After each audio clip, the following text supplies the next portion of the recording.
with the assumption that all of y'all are keeping in good health, I, Dilmi Paranawithana of Club of Battaramulla Synergy, would thank the Leos for giving me this platform to share my thoughts to you today about the ethical and moral issues of technology under the theme of technology.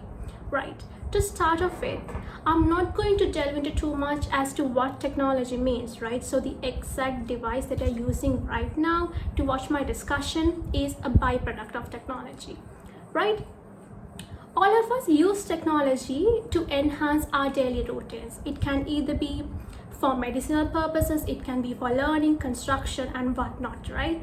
So it's in fact the use of technology that has brought about various issues pertaining to morality and ethics. So in my discussion today, I'm going to break it down into three parts, right? So first I'll be talking about information technology, next I'll be moving into biotechnology, and then into nuclear technology, right? So what is exactly an ethical use, right? So the ethical use of technology involves a behavior which consists of using every technological resource in a certain framework.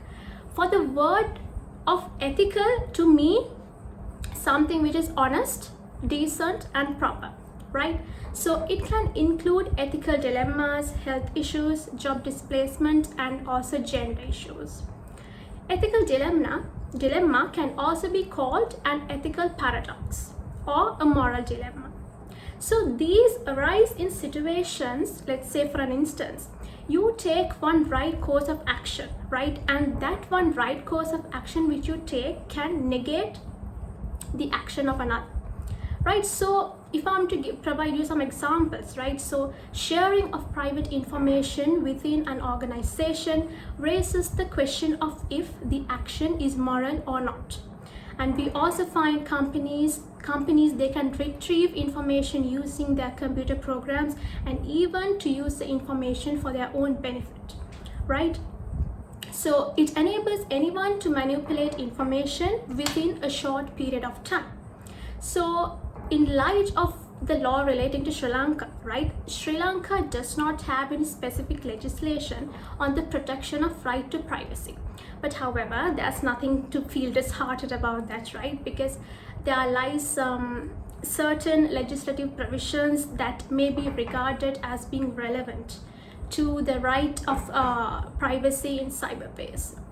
So if I'm to cite some for y'all, we have the Computer Crime Act number 24 of 2007 that involves data that has been unlawfully obtained.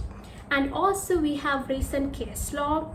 We have the 2000 Sunday Times defamation case where the Supreme Court of Sri Lanka highlighted the importance of the individual's right to privacy, right? So having said that, I want to slightly touch about cyberbullying or online bullying, and you can even call it cyber harassment.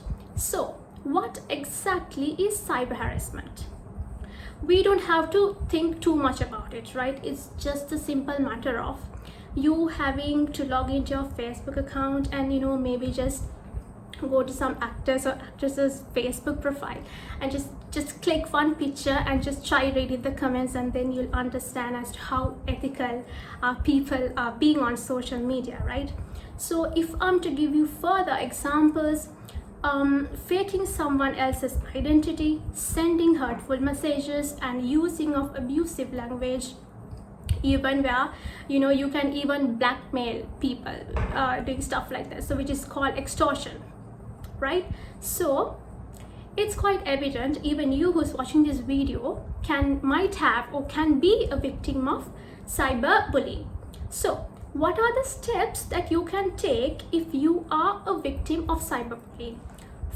The first thing that you can do is simply to block whoever the person who's trying to be fancy with you, and we call it cyberbullying. And if that doesn't work, you either can report it, and let's say if that also doesn't work, there's nothing to worry about. We have got laws pertaining to those. So as I mentioned earlier, we have the Computer Crimes Act number 24 of 2007 and also the Penal Code at our assistance. And also, we also have the Sri Lanka Computer Emergency Readiness Team, which is located at the BMICH. If you want, you can, if you face any such problem, you all can go and lodge a complaint, right? So I might slightly deviate from the topic given to me, but I want to point it out, right? So given today's context, where Sri Lanka also being a third world country, where children are so much used to traditional schooling, and now given today's context, right, so traditional schooling has now shifted into online schooling. So I would want to say, if you're a parent, right, it's high time that you as a parent keep an eagle's eye on your child. Now that doesn't mean you're going to be really strict on your child and ask him like do this, do that. Not to be like that. It's just a matter of being lenient with your children, right? Because I have heard and I have seen most of the children are scared to talk things with their parents, right? The reason is because the parents are too strict, because they're scared. Okay, what is my father or mother going to tell me had I told it to him or her, right? So having said that, if you're a parent, I think you really should give your attention into that, right? Having talked about that, now I want to talk about biotechnological aspects, which on the other hand raise moral issues as well, right? So it's not easy to justify the use of living organisms during research and pertaining to other technological discoveries, right? So I thought of talking about surrogacy here, right? So surrogacy is the whole aspect where it comes within assisted reproduction field, and it is where it enables a couple who is incapable of having a child, right, to involve the third party. The third party here is the surrogate mother, and once the surrogate mother gives birth to the child, she's supposed to relinquish the child to the child's intending or the commissioning parents. However, now anyone would think, okay, fine, surrogacy is an amazing thing. Why? Because if you are incapable of having a child pertaining to various medical conditions and whatnot, you have an option of having a child, but there lies various risks which come about, which come with it, right? So there are risks which are associated with surrogacy. So if I'm to just briefly list down some, right? So we have those considering the embryo from the pre-implantation to the gestational and up to the neonatal period, right? So this pre-implantation of a surrogate, right? So basically embryos are created within an IVF setup, right? So it may leave room for further manipulation of the embryo, right? And prior exposure of the embryo to culture media in the IVF setup can contribute to certain perinatal complications. For an instance, if I'm to list down some, right? So there are complications such as unbalanced fetal placenta development and also abnormal fetus growth, right? And apart from that, some parents, some intending parents are reluctant to take back their child. This may arise when the child is deformed or disabled, right? So if you all have watched the movie of Mimi, that is exactly what happens there. So having pointed out the defects of surrogacy doesn't mean surrogacy is unsuccessful. It is a safe approach pertaining to certain infertility cases, and it does provide promising and significant results. And another thing that I want to point out is, this is what I personally believe, right? You don't have to necessarily give birth to a child to become a mother to a child, or as you necessarily don't have to be the biological father to nurture a child, right? The reason as to why I brought this up is because I'm simply not questioning the law here, right? But impotence, or rather infertility, which can be in either the man or the woman, is a ground of divorce in Sri Lanka. So rather than trying to break down your marriage because of importance, so why not go for surrogacy? Surrogacy can be expensive, but yet again, why not try to adapt a child, right?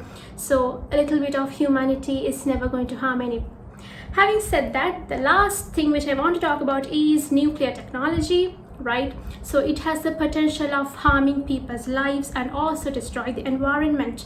So you all must remember, right, recently what the attacks that happened between Iran and Israel. So it's Israel. It's because of the Iron Dome in Israel that they were able to save thousands and thousands of people's lives. And the adverse effects of nuclear technology can still be witnessed by those who live in Hiroshima and Nagasaki. They are still deemed to be genetically impaired. And if I'm to talk about the Chernobyl exclusion zone, right, which is also known as the Chernobyl nuclear power plant zone of alienation, is an officially designated exclusion zone, right, around the site of Chernobyl nuclear reactor disaster. So I remember reading this somewhere. Scientists have said that, the scientists have estimated the zone around the former plant will not be habitable for up to 20,000 years. So that itself shows as to how hazardous the after effects of the adverse effects of nuclear technology can be. And I also want to touch on this recent news which I came across, right? So the news went on saying the Apple Watch which saved the life of a 78-year-old. So this is what happened. So this happened in Summerfield in North Carolina, right? This happened in this year June. So there was this man, he had met with an accident and then he fell unconscious on his driveway, right? Then the watch that he had been wearing, right, it had this feature where it detects hard falls. So first it taps you on the wrist and then it sounds an alarm and then it displays an alert, right? So it then allows you to contact the emergency services. However, if the watch doesn't detect any movements, or if you don't respond, it waits for a minute and then it alerts the emergency services. So in this incident, the watch has sent a message both to the emergency service and to his son as well. So this in fact shows that technology is a blessing, right? And it's not a curse. And I hope I'm not exceeding the time limit that had been given to me, right? So I just want to conclude by saying that 100% perfection is ascertainable only in a utopian world, right? And I also want to quote this philosopher Thomas Hobbes, who has described humans to be solitary, nasty, brutish, and short, right? So this statement itself portrays the fact that humans are unendurable without law, right? So what I believe is that if the benefits that you receive from something is so sacrosanct, or rather if the benefits that you get from something exceed the detriment that you get from something, it's totally at our scrutiny to keep all the negatives at its minimum, right?